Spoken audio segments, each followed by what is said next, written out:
Good morning, everybody. Welcome to the Title V MCH Stakeholder Meeting Prep Webinar. Thanks for joining us. We're going to hold just a couple minutes. It looks like we have about a dozen people registered and only a few on the line so far. But hopefully those of you who are on can hear me. This is Nurit Fischler in the Maternal and Child Health section. Stephanie, is there any way to have folks, can you raise their hand or type into the chat box if you're hearing me? Yep, we got a hand raised from Alicia. All right, Alicia, we see you. That's great. I'm hoping that if Alicia's hearing us, everybody else is as well. Yep, Lauren's raising her hand. Amy, we see you on the line too. Oh, Mandy. And Mandy Madison just joined us. All right, we're going to wait just about 1 or 2 more minutes, and then I'll come back on and we'll get started.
Okay, I think we'll get started. Good morning, everybody, and welcome to the webinar to prepare for the Title V stakeholder meeting next week. We are really excited that this meeting is finally coming after many months of preparation on our part, and we're excited to see you all and happy to spend a little time with you this morning going through a little of the background and the data tools so that you all can feel well-grounded and prepared for the conversation next week. So let me start with a couple of introductions here. This is Nurit Fischler. I am the Title V coordinator here in the Maternal and Child Health section. And with me in the room... Hi, this is Maria Ness, and I'm the Title V research analyst. Hi, this is Stephanie Glickman, and I'm the Title V support specialist. And I won't go through everybody on the phone. It looks like we have about 7 or 8 folks on the phone from across a number of our different partner agencies. Welcome, everybody. And let me just do a couple of logistical pieces. You should have a chat or question box in your webinar. If anything comes up throughout the meeting, either questions that you have or technical problems that you're having, please just type into the chat box. Stephanie's going to be monitoring that throughout the call. You can also raise your hand. Lauren, it looks like your hand is raised right now. I think once, there you go, it just went away. Thank you. So if you have something that you need to interrupt for, just raise your hand and we can unmute you. We're going to start out with everybody muted just to keep the background noise down. But when we shift over to the Q&A portion, we'll unmute folks and we can have more of a conversation. Okay, so I'm going to start out just by going through a little bit of background, what we're going to try to accomplish today in the webinar. It's pretty informal. What we wanted to do was, we know that there are going to be folks at the meeting next week from a really broad range of backgrounds. Some folks who have worked in Title V for years, some people who are community partners who are really not as familiar with the work we do. So we wanted to give you all just a real quick background on Title V, talk a little bit about the needs assessment that's brought us to this point and what the components of that are, and then do a walkthrough on the data tools, which are have been sent out to you and will really form the backbone of information for the stakeholder meeting. So those data tools really pull together all of the information that we've heard throughout the needs assessment and synthesize those for you all in a format where it's related to each of the priorities that we're considering. So we're going to walk through that and hopefully answer any questions you have about how to use those so that you're comfortable going through and doing some review of those between now and next Tuesday. And then we'll talk a little bit about next steps. Hopefully all of that will only take probably 20 minutes to a half hour, and then we'll have plenty of time for your questions. So if there's anything else you want us to do, type it into the chat box, and we'll be flexible, but otherwise I'm going to jump into that agenda. So a little bit of background on the MCH Title V Block Grant. What this is the federal funding that comes to every state to improve the health of women, infants, children, adolescents, and children and youth with special health care needs. And the reason it's a block grant is because it comes different from most grants. It comes on a formula to the states, and there's some very broad parameters of what you have to do, but a lot is left up to the states to decide. So the basic requirements are, every 5 years we conduct a needs assessment. There are 15 national priority areas and performance measures that we have to choose among to say that we're going to work on at least 5 of those. And then there are state-specific priorities that we get to develop and tell the feds what we in Oregon want to work on with our Title V funds. We're required then to develop strategies and measures to really try to move the needle specifically on those selected national priorities. Of course, we're also wanting to move the needle on our state priorities, but what the feds most care about in their requirements is that we're showing how we're making progress on the national priorities that we've selected. And then at the local level here in Oregon, we need to make sure that we're aligning the use of the funds that's going out to the local health authorities and tribes, as well as what's being done at the state level with those priorities and strategies. So the way this funding works, just in the really big picture for you, is that we get about $6 million a year in Oregon. And in the very biggest picture, that gets divided into 3 big buckets, is the way I think about it. A third of that money is federally required to be used to serve children and youth with special health care needs. Actually 30%, but basically a third. So in Oregon, by statute, the way we do that is that 30% off the top goes to the Oregon Center for Children and Youth with Special Health Needs, and they have responsibility for serving that population and meeting the Title V requirements for that population. Then another third stays here at the Public Health Division for state-level work that's done in maternal and child health and in adolescent health. And you all will see that as the state leads that support all of the local work that we do, all of the policy work that we do, a lot of the data and assessment work that we do. That's all in that bucket of the state work.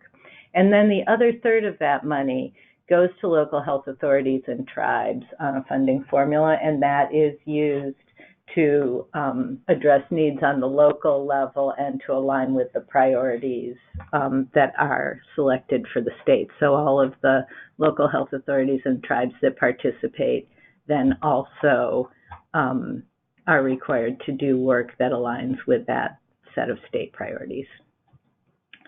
So this block grant that we've just completed is really our way of understanding the health status and needs of the maternal, child, and adolescent health population. It's our way of making a connection with stakeholders and partners and communities to discuss the Title V work and how it aligns with what the priorities and opportunities are around the state. And then we use it very intentionally to guide the selection of priorities for the Title V program for the coming 5 years. So this shows you, and you will see this both in your data tools and you'll see it next week. This chart kind of shows you the way those priorities map out. And this is, I mentioned that we're required to select among a set of national priority areas. This shows you the different domains. So there are 5 domains. That one at the bottom, that's CYSHCN, is Children and Youth with Special Health Care Needs. That's where I mentioned the work sits at OHSU. And then the 4 other domains sit here at the Public Health Division. So what we will do through the next couple of months is we'll look at what we found in our needs assessment related to each of these national priorities, and we'll come to some decisions about choosing at least one in each of those domains. And then this next slide is the second half of that chart, and it shows you that we will also be making some selections about state priority areas to work on. Those ones that are across the blue row are the current state priorities that we've been working on for the last 5 years. The toxic stress, trauma, adverse childhood experiences, and resilience is one. Food insecurity is another, and culturally and linguistically appropriate services are a third. And then the emerging issues, those 7 that you see across the second row there, are ones that have come up through the needs assessment process over the last year and that we'll be talking about and considering. So between now and March, as we go through these various conversations and decisions, we'll come to some decisions about a number of state priority areas. That's not prescribed. I'm guessing 1 to 3 that we'll choose to work on over the next 5 years. Thank you, Narit. So this is Maria, and what I'm going to do, as Narit went over with the goals of the webinar, is I'm going to walk through just really briefly the activities that we undertook in our needs assessment, and then I'm going to walk you through just what the contents of the data tools are, and so what to expect when you're going through them and how to read them. So this first graphic is showing you the pieces of the needs assessment that we worked on. So in the left-hand box, you'll see the 4 activities that I'm going to talk about are, we did a community scan of previously completed assessments. We looked at health status data. We had a community voices project that I'll talk about, and then also did a large-scale partner survey. And all of that information is synthesized in the data tools, and then we're going to use that information in the meeting next week to try and come to recommendations for which of these priority areas that Narit just walked through, which ones we should work on in Oregon. And once those are selected, then here at the state we'll develop the strategies and where necessary measures for each of those, and then implement that work. So the first piece that I just mentioned in that graphic was a community assessment scan. And what this is we wanted to make sure that we were really respecting work that had already been completed in local communities. And so we did a wide search for previously completed health and needs assessments. And the reports that we found included not just regional and local health department assessments, but we also had tribal health assessments and assessments from special populations. So, for example, there are community agencies who work with special populations who had also done assessments in their community looking at their health needs. So we compiled all of those reports, and the way that we analyzed them is we developed a list of 72 maternal, child, and adolescent health topics, and that includes the children and youth with special healthcare needs topics. And we went through each and every one of those reports and looked at what each community said their needs were in relation to each of those 72 topics, and then recorded and tallied how many times communities had mentioned they had needs in those different ways. So the second thing we did is looking at health status data. And so there are standard national performance measures that we look at. But in addition to that, and they come from a variety of different sources. And in addition to that, we look at other data that subject matter experts tell us are important for each of the priority areas. So some of the sources of data that we use a lot of vital statistics data. We use census data to look at issues like income and poverty, racial and ethnic demographics, those sorts of things. And then we also have a lot of surveillance data, and that comes from the state and from the federal level. So we have surveys. There are multiple surveys that address the populations that we're serving. So we have a pregnancy risk assessment monitoring system. There's a national survey of children's health. We have a survey here at the state looking at adolescent health called Oregon Healthy Teens. There's a behavioral risk sector surveillance system that looks more at preconception health or women's health. So we have a lot of, and this is just a few examples. So we have a really wide range of data. And then, like I said, in addition to the already predefined performance measures, we had subject matter experts work with us here within maternal, child, and adolescent health to let us know which data points were the most important to include in those data tools that you're going to be looking at. So the third thing we did was a Community Voices project. And what this is we wanted to make sure that we were hearing the voices of communities that had been either unrepresented or underrepresented in our previous assessments that we've done. And we also know that there are rampant disparities in maternal and child health, and so we wanted to really hear from the communities that were experiencing those disparities. And so we talked about the best way to do this, and we decided that we wanted to really hear from, because we wanted to hear from the communities themselves, a great way to do that would be through our community agencies who really work directly with folks who are underserved or underrepresented. And so we had a system of mini grants, and we came up with the special populations of focus and had a competitive call for applications.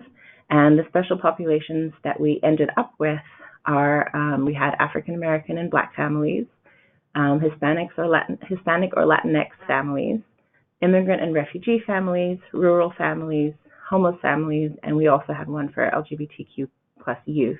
And this one had a particular focus on transgender youth. And just one thing about those special populations to mention, and we'll talk about this next week as well, is that we know that that is absolutely not, those are not the only groups that are under or unrepresented. We had attempted to also have mini grants go to 2 different Native American contractors, but unfortunately those weren't able to be completed in the timeline. And we have other groups that we're hoping to work on in addition to Native American. We're hoping in future years of the grant to, for example, to address Asian and Pacific Islander communities. So we know that this is not everyone that we need to look at, but it's just a starting point to get some of those voices into our needs assessment. And the last piece from that graphic is the partner survey. And so this was an online survey that went out to all of our maternal, child, and adolescent health partners, and including children and youth with special health care need partners. And so we had about almost 500 surveys returned, and folks that responded let us know that they had come from both state and local health departments. We had tribal health responding. We had folks working in education, healthcare professionals, and we also had some of our community partners. So what the respondents were asked in this survey was, we went through each of the national, current, state, and emerging priority areas, and we asked them to rate each one on how they thought the health impact that they thought each one had, the impact on health equity, and how what the impact would be of resource allocation to each of those priority areas. And then in addition to rating them on those scales, we also asked them to select which ones would they actually choose, so what would their highest priorities be. And then in addition to some of the emerging needs that we had given them, we also asked them what else they were seeing in the communities that they were serving.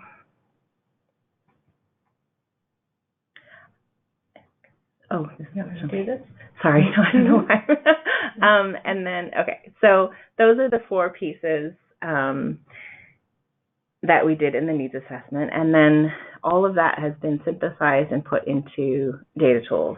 So this is just to go over the way that we're going to be using these data tools and what's sort of in them. So the idea is that they're going to give you context for each of those priority areas and summarize the needs assessment findings from all of those activities. So the reason we put them together is we're trying to help the participants, so all of you who are coming to the meeting next week, to have sort of a summary of all of that information. And we're hoping that you'll have a chance to read through them and gather some of your thoughts before the meeting, and then we'll have discussions and some other information at the meeting to guide the selection of those potential priorities for your recommendations. And the other thing that we're hoping you may be able to use is that rather than just being able to use these tools for the meeting, that you'll be able to, they'll have some use after the meeting for your own work too. So the way that these tools are organized, there are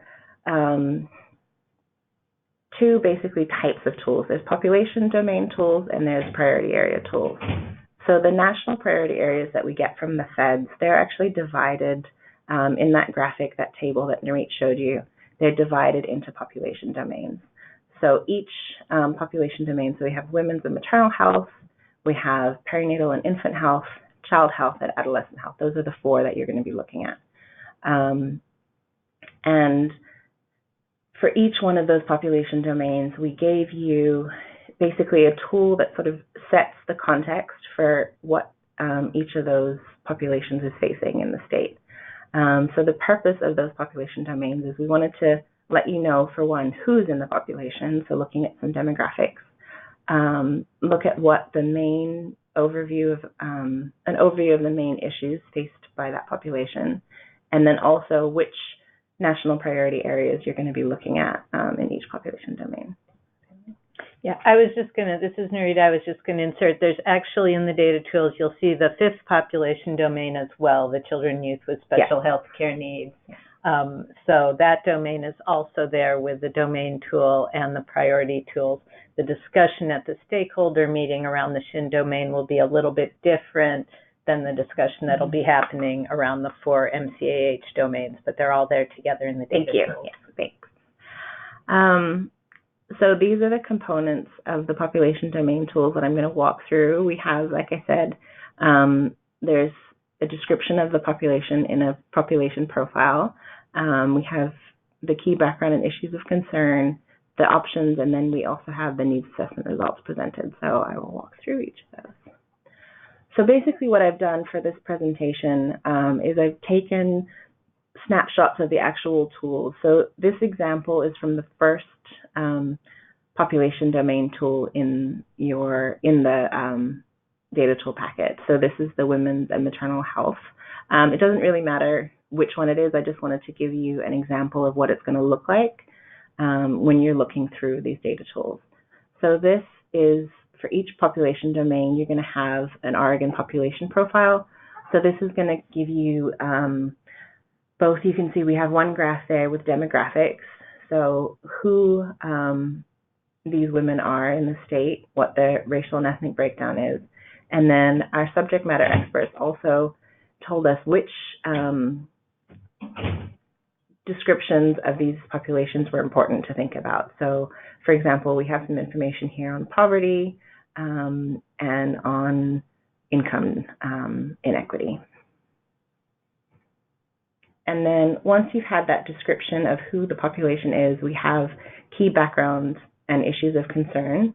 A lot of these are sort of overarching social determinants of health.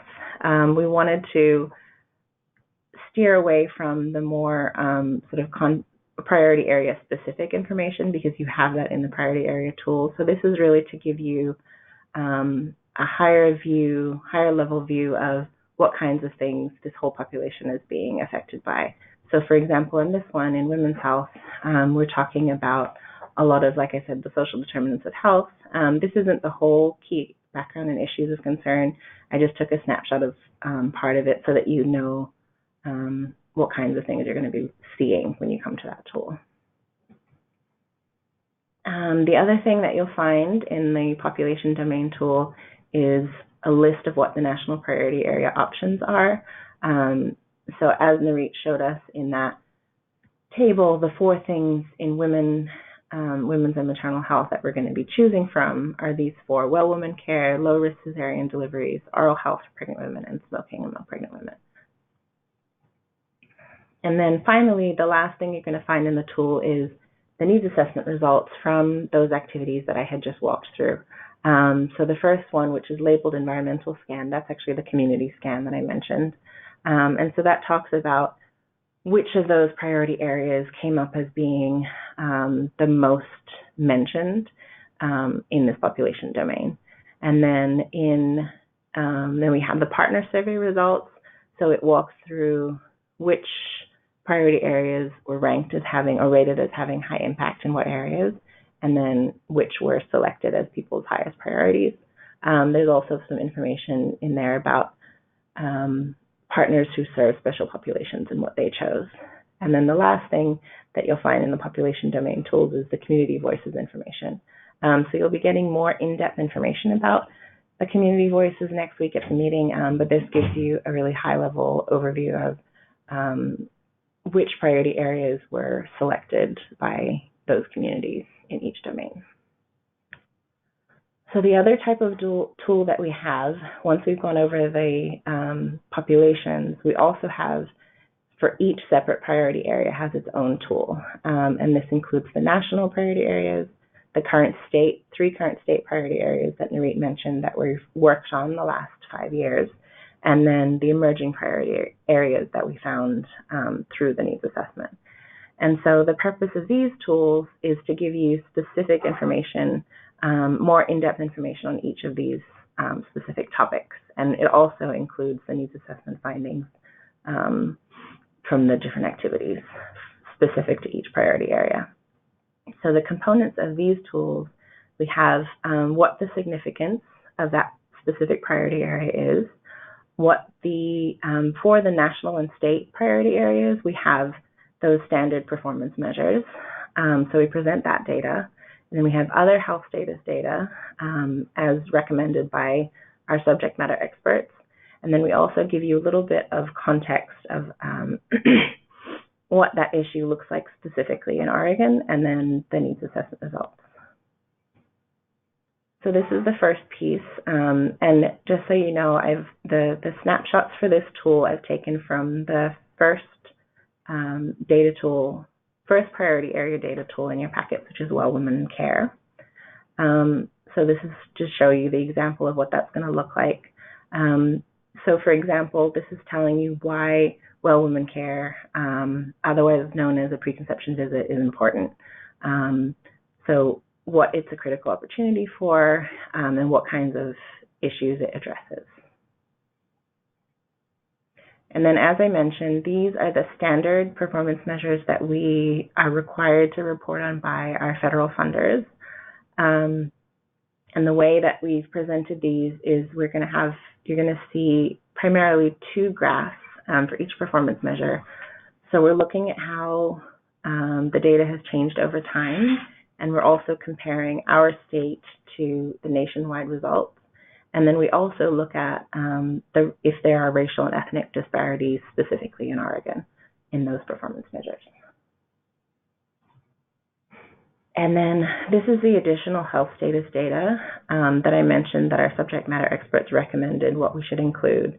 In some of these, you're going to see these kinds of bullet points where the data is written out. In other tools, there may be additional graphs that you'll see. But it just gives you key pieces that our subject matter experts thought were important to know for this specific priority area. And then, like I mentioned, you're going to have a context for the issue in Oregon section. And this lets you know whether or not this is something that we've worked on previously in the last grant cycle, or whether it's something that hasn't been worked on. And then the context is sorted into different kind of subheadings. They're not consistent among the tools, but it's just to give you an idea of things like what are areas that we have had successes in the state, what are some areas that have been challenging for us, and then for the priority areas that have been worked on, what kinds of things we've been doing in the state for those priority areas. And then lastly, these are the needs assessment results, as I mentioned, from the different activities that we conducted. And so we have that community scan, so it talks about how often this need was mentioned in that scan. And then in the partner survey, it talks about how this priority area was rated, both in terms of impact and in just selection of the priority area. And then how partners who serve specific communities rated this priority. And then we have our community voices results that we'll talk more about next week. And I'll turn it back over to Narit. Thank you. Whew, that's a lot of information, even for me. And I've been working it all the time. So thank you all for hanging in there with us. We're going to turn it over to questions in just a minute. But before we do that, I just wanted to frame for you a little bit about how to use these data tools and prepare for the meeting. So what we're hoping will happen between now and the meeting is that you'll go to the link that we sent in your email, and we're going to resend another reminder email today to review those data tools. As you can tell, there's a lot in them, and there's a lot of different tools. So what we'd like you to do is read through the tools, review them, read through the considerations and discussion questions that'll be on the note sheet. I'm going to show you that in just a minute, and we're also going to send that out with the email today. So that gives you a sense of what things to think about, and make some notes for yourself about pros and cons of Title V choosing each priority. Then that'll just put you in a really good position to participate in that conversation next week. As I mentioned, the selection of the priorities is really going to play out over the next couple of months through a series of discussions, and this first discussion with stakeholders is really critical for helping us set the base for that. Then there'll be further discussions and honing of the priorities with Title V staff and other folks here, but we really want to get your best thinking after reviewing this information. So if you can do that, use that sheet, think through the criteria, give us your best thinking, both by taking some notes beforehand and coming prepared, and by really participating next week. That will be super helpful in helping us hone in on what's really important in the communities and with the work that you're doing across Oregon. So those considerations that we're going to ask you to think about, we've tried to kind of boil them down to three really main ones that we want you to keep in mind when you're reading the data tools. Would gains in this area make a significant difference in maternal, child, or women's health? particularly in addressing health equity and disparities? That's one question to keep in mind. And then, would maternal and child health Title V investments or efforts be likely to have a positive impact? So maybe it would be really important to do this work, but we don't think that Title V would change it one way or another. We want you to think about those two things. And then the third thing is, really, is there political will? Is there oomph and momentum? Does this align with other work going on so that there's the will to address this issue at this point? Because that will make a big difference in what we select and invest in. And then as you keep those things in mind, what we'll do at the meeting, and the way your note sheets are lined out, is that we'll ask you to say, keeping those things in mind, what would be the pros and cons of us choosing each of those priorities?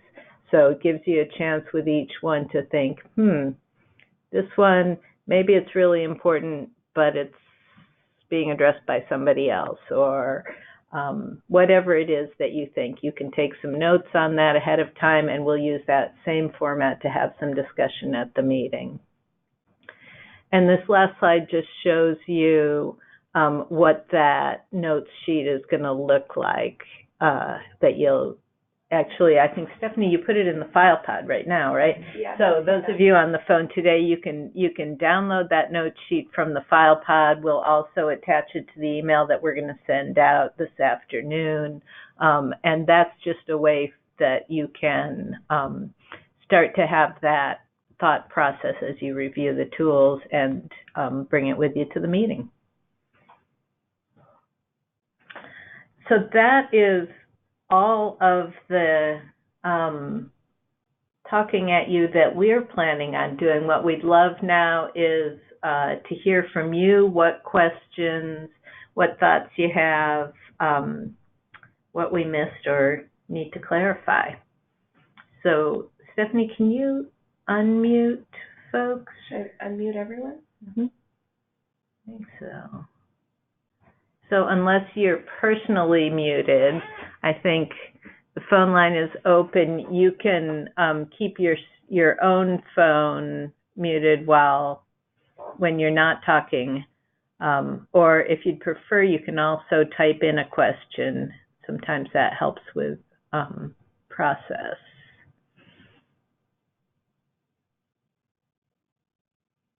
Can you see the...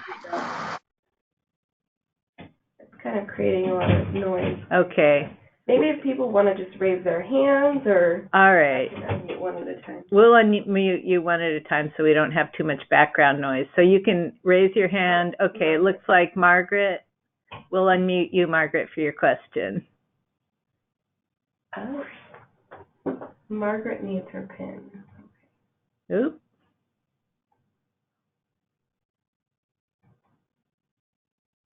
So I sent a pin to her.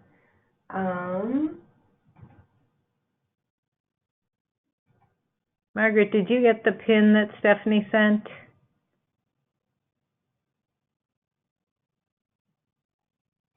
See. Yes. Yes. Okay. Can you put that in, and then I think Stephanie can unmute you.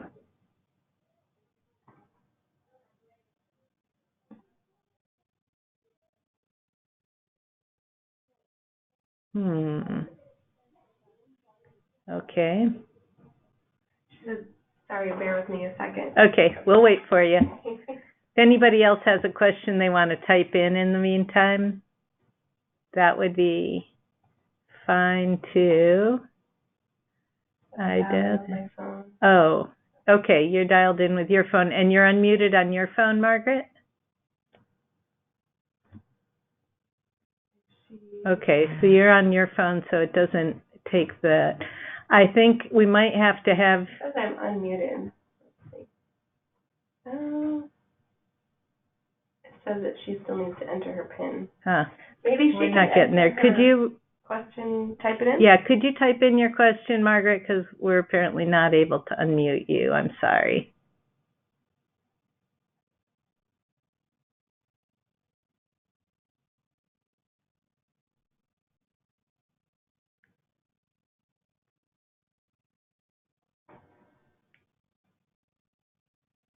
If anybody else has questions that they want to type in, we can get those queued up as well.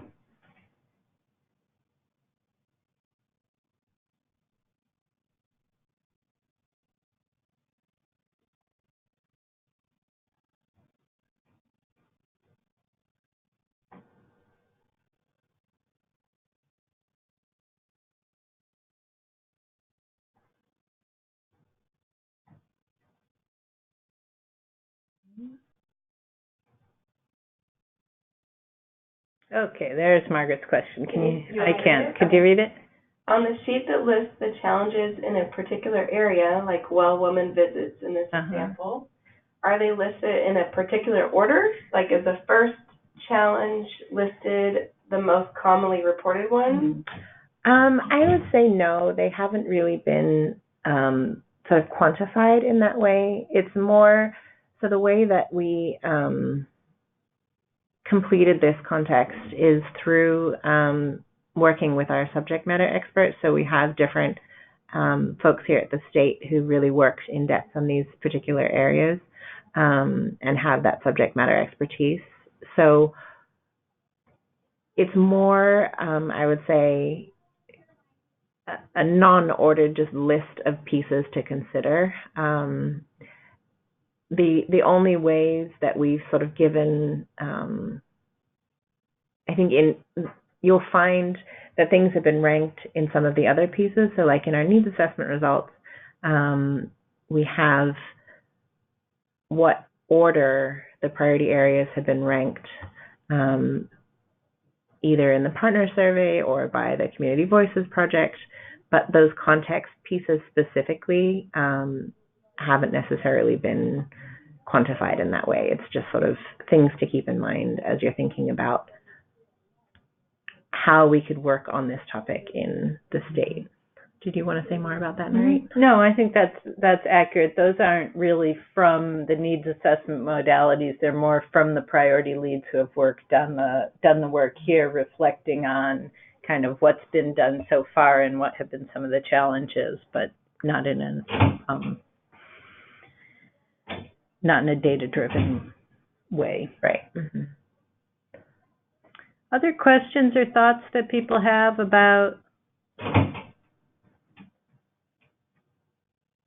either the data tools or the meeting overall?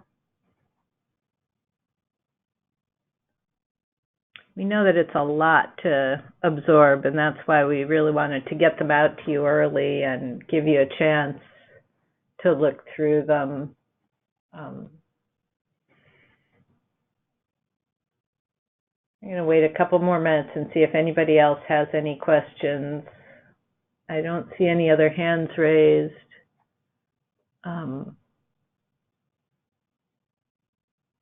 Or questions in the chat box at this point.